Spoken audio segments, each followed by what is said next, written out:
তো এখানে তোমাদের তিনটা যে র্যাপিড রিডার আছে, তিনটে ড্রামা আছে, Macbeth, Othello, as you like it. আজকে তোমার অ্যাজ ইউ লাইক ইটটা করাচ্ছি। এটা লিখেছেন উইলিয়াম শেক্সপিয়ার। যেরকম তুমি অ্যান অ্যাস্ট্রোলজার ডে কোন কম্পোজিশন থেকে নেওয়া হয়েছে, মালগুড়ি ডেজ, এটাও সেই রকম নেওয়া হয়েছে ফার্স্ট ফোলিও, কথা নয়, ফার্স্ট ফোলিও, যেটা 1623 সালে প্রকাশ করা হয়েছিল। এই কম্পোজিশন থেকে, ফার্স্ট ফোলিও থেকে নেওয়া হয়েছে অ্যাজ ইউ লাইক ইট, তোমার যা পছন্দ। কার লেখা? উইলিয়াম শেক্সপিয়ারের লেখা। এটা একটা, এটাকে বলা হয় কোন প্যাস্টোরাল কমেডি। সেই সময় যেহেতু মোষ চড়ানো হতো, সেই হিসেবে এটাকে বলা হয়েছে প্যাস্টোরাল কমেডি। তো আমরা যখন কোনো গল্প শুরু করি, এইভাবে শুরু করি, কোনো এক দেশে এক রাজা ছিল, তো সেই রকম এই দেশের নাম France. As you like it এখানেও এই দেশের নাম হচ্ছে ফ্রান্স।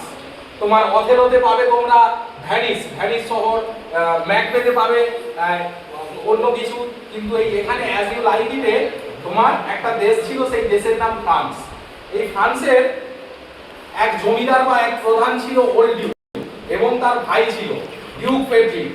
এই যে ডিউক ফ্রেডরিক ছিল একজন আজারপার, মানে দখলদার, আর ওল্ড ডিউক ও খুব গরিবদেরকে ফেভার করতো, খুব পছন্দ করতো গরিবদেরকে। ডিউক ফ্রেডরিকের কথা না মেনেই ওল্ড ডিউক কেমন ছিল না, ইংল্যান্ডের আউটলস, মানে রবিন হুডের মতো খানিকটা ছিল। ইংল্যান্ড আউটলস মানে কোনো আইন মানত না সে। বড় লোকদের ধরো, এখানে তোমরা খুব বড় লোক, আমরা এখানে এই সাইডটা খুব গরিব, কি করতো, এই বড় লোকেদের, ধনীদের সম্পত্তিকে সিজ করে, বাজেয়াপ্ত করে সে গরিবদেরকে প্রদান করে দিত। সেই জন্য গরিবদের ভগবান ছিল এই ওল্ড ডিউক। তো ডিউক ফ্রেডরিক হেনকালে ওল্ড ডিউককে তাড়িয়ে দিল বাড়ি থেকে। কোথায় আশ্রয় দিল ওল্ড ডিউক? আর্ডেন নামক একটা জঙ্গলে, ভালো করে বুঝবে, আর্ডেন নামক একটা জঙ্গলে আশ্রয় নিল। ওল্ড ডিউকের সঙ্গে তার অনেক গরিব অনুগামী তার সঙ্গে গেল, এবং আর্ডেনের জঙ্গলে তারা সেই রোদের মধ্যে, সেই বৃষ্টির মধ্যে সুখে বসবাস করতে লাগলো। এবং তাদের মনে হলো এই ডিউক ফ্রেডরিকের আমলের অত্যাচারের থেকে জঙ্গলের রোদে জলে থাকা অনেক ভালো। এই হিসেবে আর্ডেনের জঙ্গলে ওল্ড ডিউক এবং তোমার তার অন্যান্য অনুগামীরা বাস করতে শুরু করলো। ওল্ড ডিউক বলতে এখানে নির্বাসিত ডিউককে বলা হয়েছে। তো ওল্ড ডিউকের এক মেয়ে ছিল, ওল্ড ডিউকের এক মেয়ে ছিল রোজালিন। আর ডিউক ফ্রেডরিক, ওল্ড ডিউকের ভাই হচ্ছে ডিউক ফ্রেডরিক, একজন উজারপার দখলদার। ডিউক ফ্রেডরিকের এক মেয়ে ছিল সিলিয়া। তাহলে রোজালিন আর সিলিয়া দুই বোন। ওল্ড ডিউকের মেয়ের নাম রোজালিন, আর ডিউক ফ্রেডরিকের মেয়ের নাম হচ্ছে সিলিয়া। এবার ডিউক ফ্রেডরিক যেহেতু ওল্ড ডিউককে তাড়িয়ে দিয়েছে, তার মেয়ে রোজালিনকে দেখে লাভ কি, তাকেও তাড়িয়ে দিতে চেয়েছিল। কিন্তু এই ডিউক ফ্রেডরিকের মেয়ে সিলিয়া ও রোজালিনকে এত ভালোবাসতো, তাই সিলিয়ার জন্য রোজালিনকে তাড়াতে পারেনি। শুধু দুই বোন নয়, এরা বেস্ট ফ্রেন্ড ছিল, সব সময় একসাথে, সব সময় থাকতো, খাওয়া দাওয়া শোয়া সব সময় একসাথে থাকতো। এবং এতটাই তারা দুজন দুজনের ক্লোজ ছিল, সিলিয়ার জন্য রোজালিনকে তারা এই তার বাবা ডিউক ফ্রেডরিক আর তাড়িয়ে দিতে পারেনি। এবং রোজালিনকে ফ্রান্সের মানুষ খুব ভালোবাসতো, কারণ তার বাবার উপর একটা মায়া ছিল সবার। তার বাবাকে তাড়িয়ে দেওয়ার পর এই রোজালিনের উপর তারা একটু করুণা করতো, একটু রোজালিন তাদের উপর মায়াবী ছিল, এবং দেখতে খুব সুন্দর, সবাই রোজালিনকে পছন্দও করতো। বললো কি হচ্ছে গো?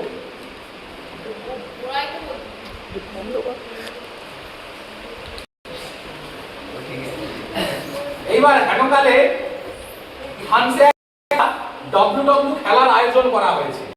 এই খেলায় যে জিতবে তাকে হচ্ছে ডিউক ফ্রেডরিক পুরস্কৃত করবে, প্রাইজ দেবে, খুব দামি প্রাইজ দেবে। এবার সেই ডব্লিউডব্লিউ খেলা আয়োজন করা হয়েছে। সেই খেলায় অংশগ্রহণ করেছে চার্লস, মাইকেল চার্লস নামে একজন। এই চার্লস হচ্ছে প্রফেশনাল একজন কুস্তিবিদ, খুব ভালো কুস্তিবিদ, প্রফেশনাল একদম চার্লস।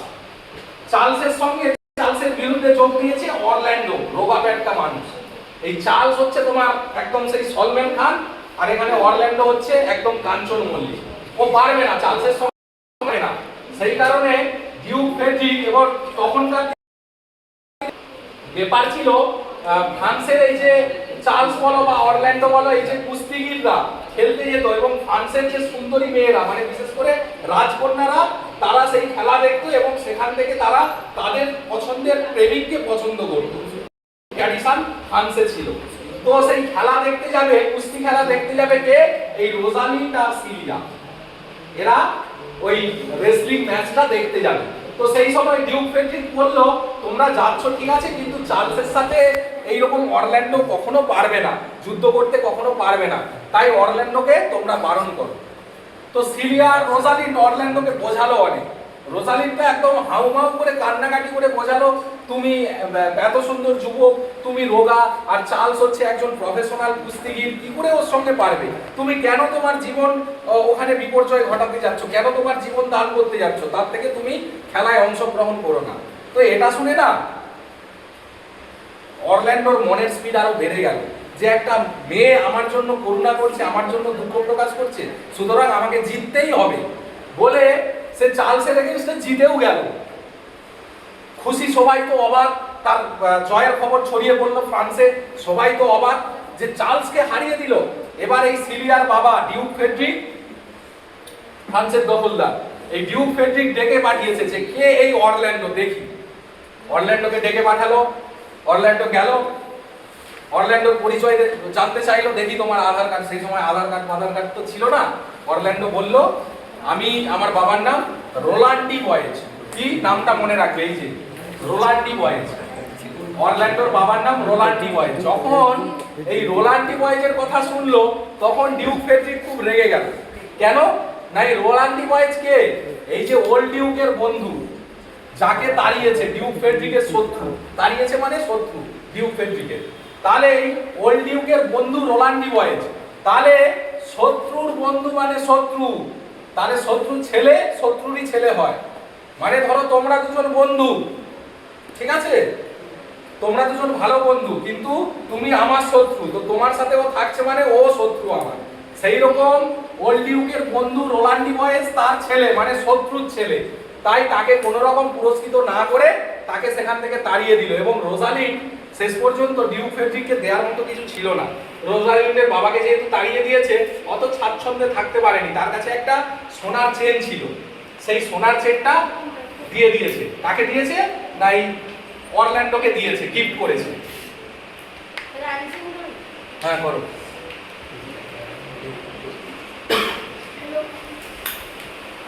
তো রোজালিন্ড কি করলো না, অরল্যান্ডোকে ওই সোনার চেন গিফট করলো। এইবার হেনকালে ডিউক ফ্রেডরিক যখন অরল্যান্ডোকে প্রত্যাখ্যান করলো এবং অরল্যান্ডো সেই খেলায় যখন জিতে গেল, তখন এই খেলাটা অ্যাকচুয়ালি আয়োজন করেছিল অরল্যান্ডোরই এক দাদা। এই যে রোলান্ড ডি বয়েজের ছেলে বললাম অরল্যান্ডো, এর আরো দুই ছেলে ছিল, অলিভার আর জ্যাক্স। অলিভার হচ্ছে সবথেকে বড় ছেলে, জ্যাক্স হচ্ছে মিডিল, আর অরল্যান্ডো হচ্ছে সবথেকে ছোট ছেলে। তো অলিভার একটু এডুকেটেড, শিক্ষিত, সে এডুকেটেড হয়েও সে তার ভাইকে শিক্ষিত করতে করতে চায়নি। কারণ শিক্ষিত করা মানে জমি চাইবে, সম্পদ চাইবে, অনেক কিছু চাইবে। তো এই সবের জন্য অলিভার কি করেছিল, এই কুস্তি খেলার আয়োজন করে চার্লসকে ঠিক করে অরল্যান্ডোকে মারতে চেয়েছিল। অরল্যান্ডো ইতিমধ্যে জিতে গেছে, তো এইবার কি করেছে, এই অলিভার ঠিক করেছে তার ভাইকে মারবে। এবার সেই মারার কথা মানে অরল্যান্ডোকে মারবে, এই মারার কথা জানতে পেরেছিল অ্যাডাম, ওদের বাড়ির পরিচারিকা, ওদের বাড়ির সার্ভেন্ট অ্যাডাম। জানতে পেরে অ্যাডাম খুব ভালোবাসতো কাকে, অরল্যান্ডোকে, কারণ অরল্যান্ডোর বাবা রোলান্ড ডি বয়েজ, এই রোলান্ড ডি বয়েজের মতোই দেখতে ছিল অরল্যান্ডো। অ্যাডাম কি করলো, অরল্যান্ডোকে বললো যে তোমার জীবন এখানে সুরক্ষিত নয়, তো চলো আমি তোমার সঙ্গে যাব বলে এই অ্যাডাম অরল্যান্ডোকে নিয়ে গেল কোথায়, এই সেম আর্ডেনের জঙ্গলে। এইবার অ্যাডাম যখন অরল্যান্ডোর সাথে যাচ্ছে, অ্যাডাম তো বয়স্ক লোক, খুব খিদে পেয়েছে, হাঁটতে পারছে না, খুব ক্লান্ত। ঠিক সেই সময় অরল্যান্ডো অ্যাডামকে পিঠে নিজের কাঁধে তুলে তাকে নিয়ে গেল। তারপরে আর অরল্যান্ডো হাঁটতে পারছে না, অ্যাডামকে একটা গাছের নিচে বসতে বললো, সেখানে আশ্রয় নিচ্ছে। এবং অ্যাডামকে এসে বলল, একটা আখ্যান দিয়েছিল গুড ওল্ড ম্যান, ভালো বৃদ্ধ লোক বলে, কারণ অ্যাডামকে অতটাই হেল্প করেছে, প্লাস ওদের থাকা খাওয়ার জন্য তখনকার যে ওখানকার মুদ্রা তার নাম হচ্ছে ক্রাউন, প্রায় 500 ক্রাউন এই অ্যাডামের কাছে ছিল, সেটাও অরল্যান্ডোকে দিয়েছে। তারপরে অ্যাডামের এতটাই খিদে পেয়েছে, অরল্যান্ডো বলে ঠিক আছে বুড়ো, তুমি এই গাছের তলায় আশ্রয় নাও, আমি তোমার জন্য খাবার আনতে যাচ্ছি। বলে দেখতে পেল জঙ্গলের মধ্যে একটা ভোজসভার আয়োজন করা হয়েছে, প্রার্থনার পরে তারা সবাই এরকম খাবে। ঠিক সেই সময় অরল্যান্ডো গেল, তার পকেট থেকে পিস্তল বার করে, এই কেউ এই খাবার খাবে না, তোমরা এই সমস্ত খাবার আমার। সবাই ভয় পেয়ে গেল।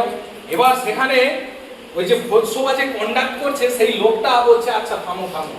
অরল্যান্ডোকে তখন বলল যে তোমাকে তো দেখে খুব ভদ্রসদ্র মনে হচ্ছে, খুব ভালো পরিবারের ছেলে, তুমি কেন এমন করছো খাবারের জন্য? তখন অরল্যান্ডো বলল যে আমি একটা বয়স্ক লোককে সাথে নিয়ে এসেছি, সে ভীষণ ক্ষুধার্ত, না খেতে পেয়ে মারা যাবে, তার জন্য আমি খাবার আনতে। ও খাবারের জন্য এই কিছু, ঠিক আছে তোমার পরিচয়টা দাও, কে তুমি? এবার যখন জানলো অরল্যান্ডোর বাবার নাম রোলান্ডি বয়েজ, তখন সেই যে ভোজসভা কন্ডাক্ট করেছিল সেটা হচ্ছে ওল্ড ডিউ, তার বন্ধুর ছেলে। সে তো খুব খুশি, ঠিক আছে বয়স্ক মানুষটাকে নিয়ে এসো, আমার এখানেই তোমরা থাকবে বলে তারা সেখানে খাবার টাবার খেয়ে সেখানেই বাস করতে শুরু করেছে এবং সুখে স্বাচ্ছন্দ্যে সেখানে বাস করছে। এবার এদিকে তাহলে আর্ডেনের জঙ্গলে অলরেডি কে পৌঁছে গেল না, ওল্ড ডিউকো আর্ডেনের জঙ্গলে আছে, আর এদিকে অরল্যান্ডো আর কে অ্যাডাম, সাথে অ্যাডাম, ওরা দুজন গেল। এবার এদিকে এই যে ডিউক ফ্রেডরিক ও রোসালিনকে সহ্য করতে পারে না, তার মেয়ের মাথায় মানে সিলিয়ার মাথায় কুটমন্ত্রণা দিচ্ছে যে রোজালিন তোমার থেকে দেখতে ভালো, তুমিও দেখতে ভালো, কিন্তু রোজালিনের জন্য তোমাকে কোনো ছেলে বার্তা দেয় না, রোজালিনের সঙ্গ ছাড়ো। তার বোন সিলিয়া বাবার উপরে তর্ক করলো না, কিন্তু মনে মনে প্ল্যানিং করেছে রোজালিনকে তাড়ানো মানে আমি রোজালিনের সাথে যাবই, এইটা সে দৃঢ় সংকল্পবদ্ধ। এইবার ডিউক ফ্রেডরিক যখন রোজালিনকে তাড়ায়, তার মেয়ের কানে কুটমন্ত্রণা দিয়ে যে রোজালিন থাকলে তোমায় কেউ বার্তা দেবে না, তোমায় কেউ দেখবে না, তুমি কারো কাছে প্রায়োরিটি পাবে না। কিন্তু সিরিয়াস এইসব কথা মাথায় না রেখে যখন রোজালিনকে তাড়িয়ে দেয়, সিরিয়াও তার সঙ্গে পালিয়ে যায়। দুজনে ছদ্মবেশ ধারণ করে, রোজালিন হচ্ছে গ্যানমিট নামে এক ছেলের ছদ্মবেশ ধারণ করে, আর সিলিয়া অ্যালিনিয়া নামে এক মেয়ের ছদ্মবেশ ধারণ করে। একজন মেষ পালক, একজন মেষ পালিকা, এই জন্য এটাকে প্যাস্টোরাল কমেডি বলা হয়েছে। তো গ্যানমিট হচ্ছে ছেলে, অ্যালিনিয়া এবার মেয়ে। এবার এই দুজন বুঝতে পারছো, রোজালিনের ছদ্মবেশ গ্যানমিট আর সিলিয়ার ছদ্মবেশ অ্যালিনিয়া। তো এই ডিউক ফ্রেডরিক যখন রোজালিনকে তাড়িয়ে দেয়, সিলিয়াও ওর সঙ্গে চলে যায়। এরা কোথায় আসে? সে হচ্ছে ওই আর্ডেনের জঙ্গলে আসে। তাহলে আর্ডেনের জঙ্গলে ইতিমধ্যে কাকে কাকে আমরা পেলাম? ওল্ড ডিউক, ঠিক আছে, আর কাকে পেলাম? এইদিকে হচ্ছে তোমার অরল্যান্ডো, আর এইদিকে চলে গেছে আবার রোজালিন। মানে এখানে রঞ্জিত মল্লিক, কোয়েল মল্লিক, দেব একসাথে একই জঙ্গলে, আর্ডেনের জঙ্গলে। এইবার এদের মিলন কি করে হবে সেটা আমরা করব। তো রোজালিন আর সিলিয়া যখন গেল, তারা একটা বাড়ি খুঁজছে থাকার জন্য এবং খাওয়ার জন্য। তাদের কাছে কিছু সোনা দানা মুদ্রা অনেক কিছুই ছিল। এইবার আর্ডেনের জঙ্গলে একটা বার্তা বাহক মানে মেসেঞ্জার এসে বলল একটা বাড়ি বিক্রি আছে, তোমরা ওটা কিনে নিতে পারো। তো সোনা দানা পয়সা যা ছিল সেই দিয়ে একটা বাড়ি কিনলো। সেই বাড়ির মালিক হচ্ছে হেব আর সেলভিয়াস, এই দুটো নাম মনে রাখবেন। হেব হচ্ছে একজন মেয়ে, সিলভিয়াস নামে একজন ছেলে। তারা হচ্ছে এই গ্যানমিট আর অ্যালিনিয়াকে বাড়িটা বিক্রি করে দিল। এইবার গ্যানমিট যেহেতু ছেলে, যেহেতু মেয়ে, হেবের একটু পছন্দ হলো গ্যানমিটকে। প্রত্যেকদিন রাত্রে গ্যানমিটকে প্রপোজাল দিত যে তোমাকে আমি খুব ভালোবাসি, তুমি আমার ভালোবাসাটা গ্রহণ করো। কিন্তু গ্যানমিট কিছুতেই অ্যাকসেপ্ট করেনি। কেন বলো তো? গ্যানমিট তো মেয়ে আর ও তো মেয়ে, তো কি করে অ্যাকসেপ্ট করবে? তো সেই কারণে, আর এ তো জানে না ওটা রোজালিন বলে, ওটা মেয়ে বলে, কি করে অ্যাকসেপ্ট করবে? এই কারণে গ্যানমিট একে অ্যাকসেপ্ট করেনি। তো এইবার হেনকালে এই অরল্যান্ডো ওল্ড ডিউকের কাছে থেকে সে না ওই জঙ্গলে যে গাছগুলো ছিল সেই গাছে রোজালিন্ডের নাম খোদাই করে বিভিন্ন কবিতা লিখত। একদিন রোজালিন্ড আর সিলিয়া বেরিয়েছে, দেখছে আর্ডেন জঙ্গলে যত গাছ আছে সেই গাছে তার নামে একদম কবিতা খোদাই করা। এইবার তারা এই কবিতাগুলো কে লিখেছে তার কাছে গেল এবং অরল্যান্ডোর কাছে শেষ পর্যন্ত গেল, অরল্যান্ডোকে চিনতে পারলো, কারণ তার তার দেওয়া উপহারটাও ছিল, গলায় শোনাচ্ছে। এবং অরল্যান্ডোর সাথে এই গ্যানভিডের খুব ভালো একটা বন্ধুত্ব হয়ে গেল, এবং গ্যানভিড ওকে ছলে বলে কৌশলে রোজালিনকে যাতে ভুলতে পারে সেই জন্য অনেক অনেক কথা বললো, মানে ডিমোটিভেট করলো। কিন্তু অরল্যান্ডো এর প্রতি, রোজালিন্ডের প্রতি কোনো রকম ডিমোটিভেট হয়নি। সে সব সময় রোজালিন্ডের কথা বলতো, আর গ্যানভিড তাকে পরীক্ষা করতো যে রোজালিনকে ও কতটা ভালোবাসে, আমিও পরীক্ষা করি। তো গ্যানভিড তখন দেখলো যে রোজালিনকে অরল্যান্ডো ভুলতেই পারছে না, তখন গ্যানভিড বলল যে ঠিক আছে, আমি তাহলে রোজালিন হয়ে আমি ছেলে, ঠিক আছে, কিন্তু আমার সাথে তুমি ভালো থাকার জন্য আমাকে রোজালিন ভেবে আমার সাথে কথা বলো। এইরকম করে কথা বলে এরা দুজনে হ্যাপি থাকতো। এইবার এদিকে এই যে অলিভার খবর পেয়ে গেছে, ও দিব্যি ঠিক আছে, তার ভাই অরল্যান্ডো দিব্যি ঠিক আছে। এবার ওই অরল্যান্ডোকে মারবে বলে অলিভার গেছে, কোথায় গেছে? ওই আর্ডেনের জঙ্গলেই গেছে। এবার অলিভারকে আক্রমণ করেছে একটা সিংহ আর একটা সাপ, তার সামনে সিংহী আর একটা অজগর সাপ অলিভারের গোটা শরীর জড়িয়ে ফেলেছে, গলা ফলা জড়িয়ে পড়েছে। অলিভার তো একদম আনকনসিয়াস, অজ্ঞান হয়ে পড়েছে। এইবার সেই সময় অরল্যান্ডো যাচ্ছিল জঙ্গলে, যখন দেখলো এইরকম আক্রমণাত্মক অবস্থায় অলিভারের গলা থেকে সেই সাপ টাপকে ছাড়িয়ে সিংহের সাথে লড়াই করে সেই সিংহ তো তার একটা বাহু একদম কেটে ছিঁড়ে দিল। এইসব করে সে অলিভারকে বাঁচালো। অলিভার তখন তার সেন্স আসার সময়, তার জ্ঞান আসার পর, তখন সে তার ভুল বুঝতে পারলো এবং অরল্যান্ডোকে বলল, ভাই তোমাকে আমি মারতে এসেছি আর তুমি আমাকে উদ্ধার করলে, আমার সমস্ত ভুল ভেঙে গেছে। তো ভাই ভাই এক হয়ে গেছে। এইবার এদিকে তাহলে সবই ঠিক আছে, এদিকে তোমার অলিভারের সাথে অরল্যান্ডোর ভাই ভাই সম্পর্ক হয়ে গেছে, আর এইদিকে রোজালিন আর সিলিয়া ঠিক আছে, আর এইদিকে তো রোজালিন মানে গ্যানভিড অরল্যান্ডোকে পরীক্ষা করে বুঝেই গেছে যে ও ভীষণ ভালোবাসে আমাকে, ওকে অ্যাকসেপ্ট করব। তো এইবার এই এর কি হবে? সিলিয়ার কি হবে? মানে সেই বলে না, আমে দুধে মিশে গেল, আটি গড়াগড়ি খেলো, সেই রকম, মানে কাবাব মে হাড্ডি হয়ে গেছে সিলিয়ার আর কেউ নেই। তো হঠাৎ এইরকম অলিভার যখন অরল্যান্ডোর সাথে একটা ভালো সম্পর্ক করে নিয়েছে, তার হঠাৎ এই ট্রান্সফরমেশন থেকে, তার পরিবর্তন থেকে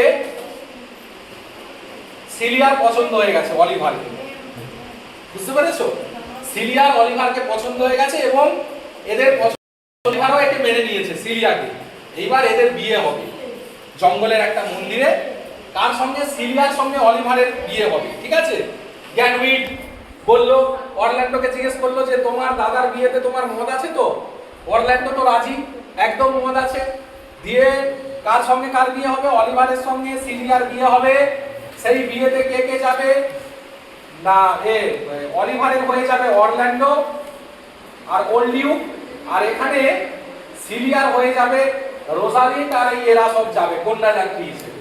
এবার সেই সময় গ্যানভিড অরল্যান্ডোকে বলেছিল যে তোমার ভাইয়ের বিয়ে এই দিনে ঠিক আছে, কিন্তু তুমি রোজালিন্ডকে যখন এত ভালোবাসো, তাহলে তোমার ভাইয়ের বিয়েতে তুমিও জামাই সেজে, জামাইয়ের মতো পোশাক পরে তুমি ওই মন্দিরে যাবে, ওখানেই তুমি একে খুঁজে পাবে। কাকে? রোজালিন্ডকে খুঁজে পাবে।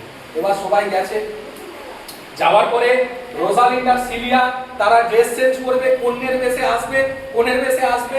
তো তারা একটা রুমে গিয়ে, মন্দিরের একটা রুমে গিয়ে, সেখানে যখন কনের পোশাক পরে এলো, তখন গ্যানভিড আর নেই, সেই গ্যানভিড হয়ে গেছে রোজালিন্ড। তারপরে কি কন্যাযাত্রী হিসেবে এরা গিয়েছিল, ও তো মেয়ে, যা দেখছে গ্যানভিড রোজালিন্ড হয়ে গেছে, বলে ও এই জন্য তুমি অ্যাকসেপ্ট করনি আমাকে, তুমি মেয়ে, এই কারণে। তো তারপরে হচ্ছে সিলিয়ার সঙ্গে অলিভারের বিয়ে হলো এবং রোজালিন্ড তো অরল্যান্ডোকে খুঁজে পেল। এই হচ্ছে গল্প।